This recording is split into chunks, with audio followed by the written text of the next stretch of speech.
When I look at this piece, and when I look at the model 1841, an individual's name comes to mind. For lack of a better term, he's kind of a rock star of the armory system in the antebellum America. His name was James Henry Burton. James Henry Burton started his career in Harper's Ferry, and also he had worked and apprenticed in Baltimore and in other places. He became quite a machinist and an excellent engineer, and he was so adept at what he did that his services were later sought. He actually ended up going to England, and the ironies of this is that he ends up teaching the folks in England at Enfield how to produce a rifled musket using American machinery and American tools and the American manufacturing system. And that's sort of a turn of events because it was England who spawned the so-called Industrial Revolution. Well, here the Americans have turned it around, and we have created, beginning with John Hall and Simeon North and with Eli Whitney, a whole system and a whole idea of machine making firearms and doing it in mass production and doing it with, again, interchangeable parts. And Burton is the result of that. He becomes someone who has come up through the system. By the 1840s and 1850s, certainly, he knows the system inside and out. And he understands how to set up a factory, how to make it work, and how to make things progress so that you can produce large numbers of rifles and muskets. Later on, Burton would, when the county of Jefferson did secede with the state of Virginia and become part of the Confederacy, he became, in a sense, one of the founding engineers and armorers for the Confederate armory system. If you look at his history, he helped to found Macon, he helped to found Fayetteville, the Richmond Armory, Spiller and Burr. Oh my gosh, I can think of lots and lots and lots of other Confederate ordnance, small arms ordnance that Burton had a hand in. But his knowledge and his engineering opinions were valuable. But there is something that I need to mention about Mr. Burton that is even more critical. And that is that the first firearms that we showed you were shooting round balls. And if you recall the discussion, we were talking about being able to shoot something 3 times a minute. If you were very, very fast, maybe 4 times a minute. That was you found in a cartridge a paper tube with a ball and powder. Again, you would tear it open, drop it down the tube, and that would almost roll to the bottom by itself. It would fit very loosely. That's what gave you the rate of fire. Well, as we discussed before, the problem with the rifle was that even though it was accurate, that 41 was extremely accurate when it was made, it did not fire 3 to 4 times a minute. It was intended to be used by a rifleman. Well, in the 1830s, a French artillery captain named Claude Minie developed a projectile. I'm going to call it that.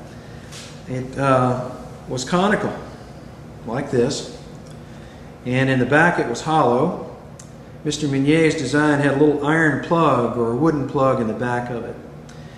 And he made this piece so that it was smaller than the interior of the barrel, kind of like that old musket ball, so that you could drop this in the barrel, ideally, and it should almost go to the bottom by itself. Yet, when you fired the gun, the gases would expand. When the gases expanded, they would push against the back of this piece. The little plug or the iron piece in the back would ram into the hollow. You see the skirts?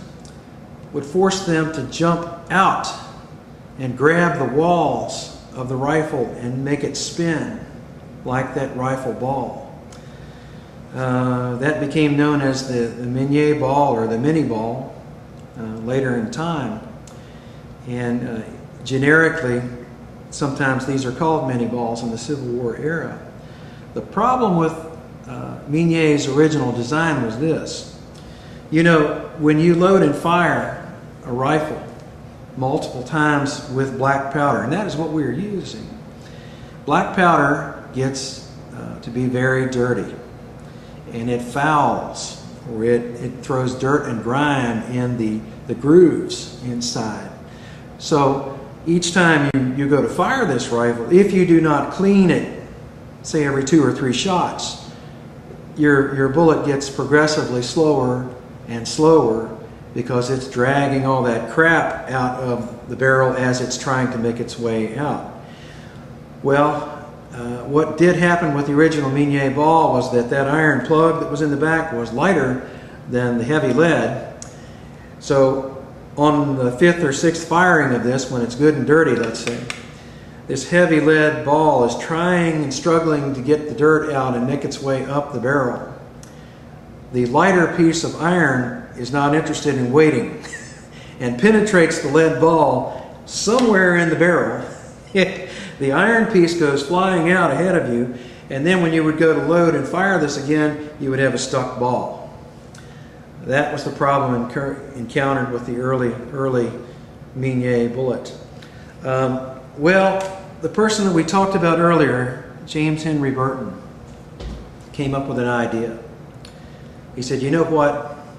If you take that iron plug out of the rear of this thing, okay, and let's say if we make it hollow completely and put it in a cone shape, and while we're at it, if we carve some grooves, I don't know if you can see that or not, but there are grooves carved in this bullet that I'm holding in my hand.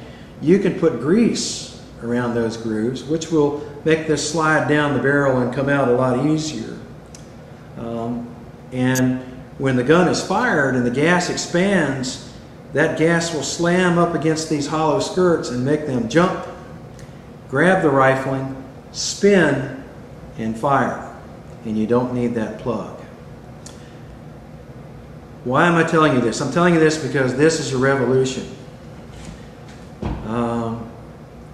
Why is it a revolution? Because you can load this ball and fire it 3 to 4 times a minute. In fact, you get extremely good accuracy with these bullets. It's not like shooting the old round ball where it bounces up and down the barrel, let's say. This one fits and conforms to the lands and grooves of the interior of the rifle barrel. It's spinning, folks, and it's extremely accurate. So you may perchance have a long arm, a musket, that acts like a musket, looks like a musket. But what you're really holding in your hands, if it is a rifled musket, is you're holding a rifle. And you're getting at close range with an enemy, let's say maybe 50 yards apart. Loading and firing at each other, there won't be that many misses. It'll be extremely deadly, and that is one reason why the battles in the Civil War are so horrendous. The casualty rate is atrocious. It is because the improved ammunition of the period makes it probable to hit your target multiple times at multiple distances. So what you might often call a mini ball is more properly called the Burton Bullet, created and perfected in Harper's Ferry in Jefferson County. And this would go on to be designed in many different ways and patterned out for different pieces that would be produced in the system. So much so that the old 41s, which were 54 caliber, were ordered at one point to be bored out to 58 caliber and re-rifled to accept the new bullet. The old model 1842s, not so old really, but to them, which were smoothbore, were rifled and then would be ordered to take the new pattern. I'm holding an original 69 caliber Burton Bullet in my hands. You see, it's a monster. There's about 800 grains of lead, if that means anything to you. It's a big, heavy ball. So everything is going to be rifled progressively, thanks to Mr. Burton and the tests that were done by the Ordinance Department and the other things that occurred in the 1850s in Harper's Ferry. So quite a lot's happened in Jefferson County, quite a lot of innovation technology. And there are offshoots of things that have happened too.